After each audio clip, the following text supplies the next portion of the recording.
I don't know what's happening in Gainesville. I do know what's not happening in Gainesville. Commits rolling in left and right. Brian Smith, recruiting analyst, host of the Portal Podcast, is here to discuss.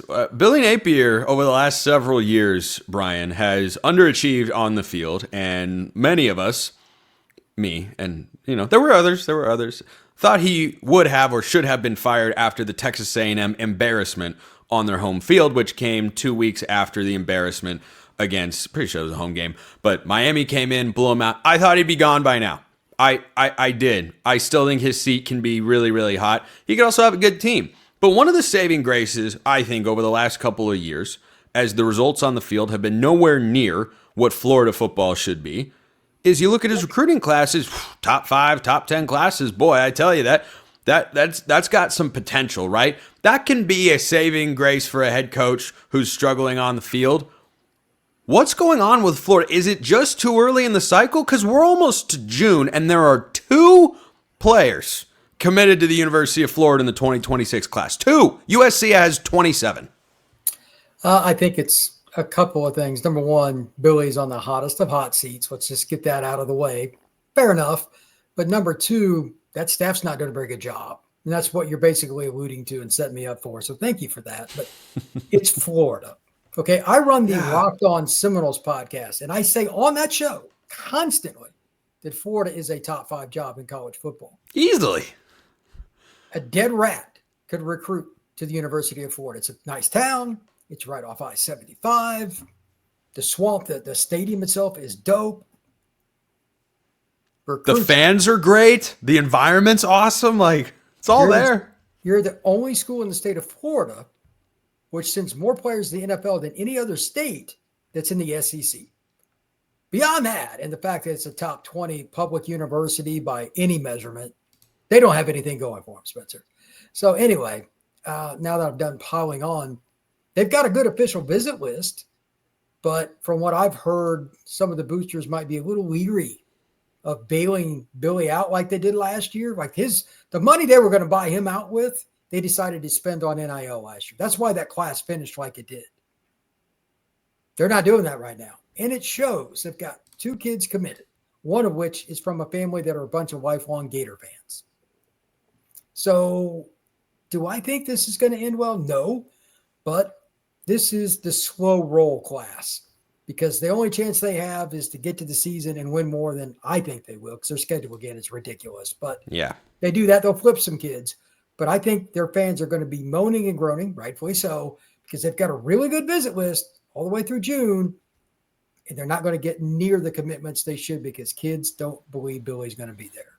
And their staff just hasn't done a good enough job either. Yeah, it is early. It's not like Florida can't, surge up the ranks because, as you mentioned, it's Florida, big visitor. Like, they're currently ranked in the 2026 cycle outside of the top 70 nationally, which at number 74 at the moment. Like, unless you are 2 weeks into the cycle, that just feels like something that shouldn't ever be said. They could still pull off a top 25 class. I do feel, Brian, after the 7th ranked class, according to 24/7's rankings a year ago, I feel like they have too much ground to make up to get back inside the top 10 once more. The only way they could do that is if they flipped a couple of 5-stars. And it's possible at UF, but that would take a season where they won 9 or more games. Do I buy that they're winning 9 or more games against that schedule? No. Not happening. So with that being the case, I think they'll end up around number 15 to 18. And that's if the Billy situation comes to fruition early enough, whether he's definitely gone or he's definitely staying. And that gets really dicey. Their last game of the year is against Florida State. The entire schedule is difficult, especially the back end of it. There's too many things to look at. So we'll see where they're at the end of June. We'll talk about that on Locked On Seminoles. I'll do a crossover with Brandon and Locked On Gators and make fun of them because even Florida State, after a 2-10 season, has 9 commitments. Think about that. I mean, you can't get worse. Yeah, and 9, by the way, is not a supremely high number for this time of year. I know it's better than 2.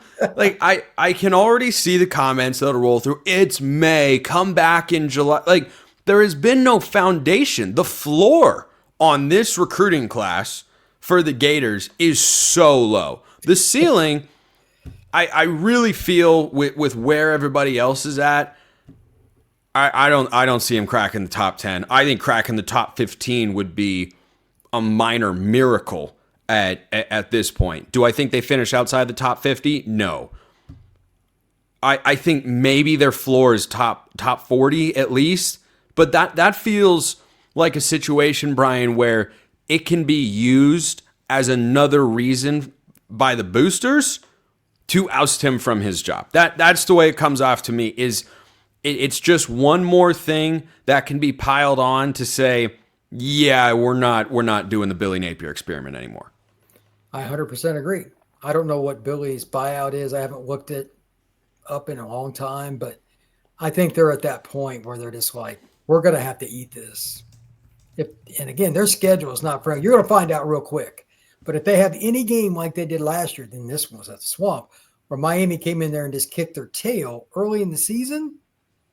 If there's any game, they go to Miami game, like game 4 or something like that. If it goes the same way, he may not make it to the Florida State game. He may not make it to November 1st.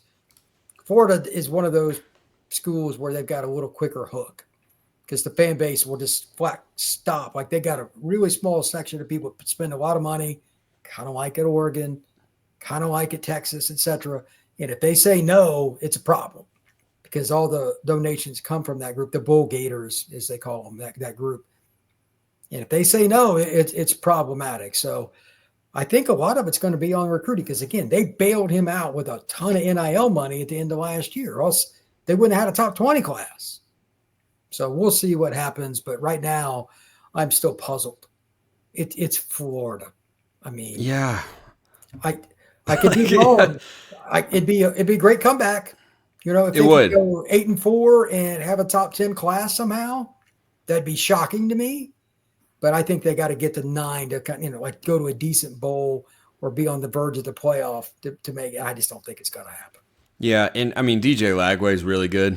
Keep him healthy, and yeah, Gators could be a real good team this year. But the buyout, by the way, during last season was in the mid $20 million range. So I imagine after another cycle, you're probably around 20 million, maybe slightly under. I don't know exactly how the details of it work, but basically $20-ish million is what it will cost to have Billy Napier not be the head coach. I think if he misses a bowl game this year, he's 100% done.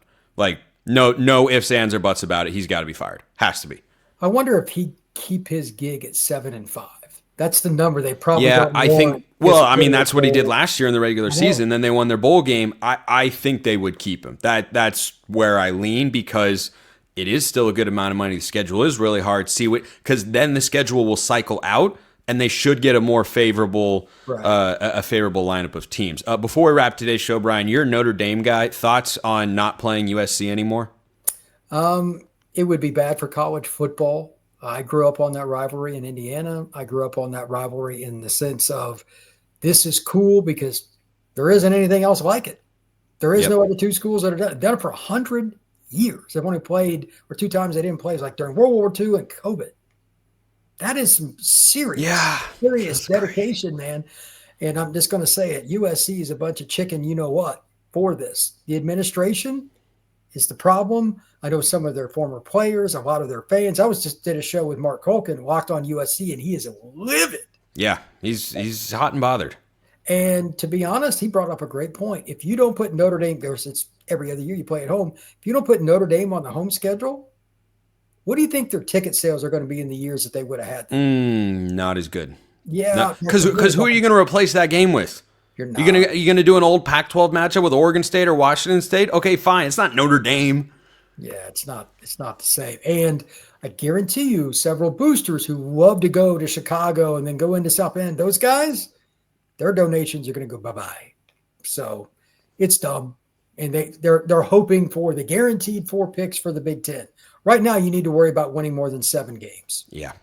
So if Notre Dame's your concern, it isn't going to make any difference, and they have the wrong leadership in place. Brian Smith, recruiting analyst, the Portal Podcast, Locked on Seminoles. He's all over the place. That's it for this week. Appreciate everyone listening. I'll see you next time. And until then, hope you have a wonderful rest of your day.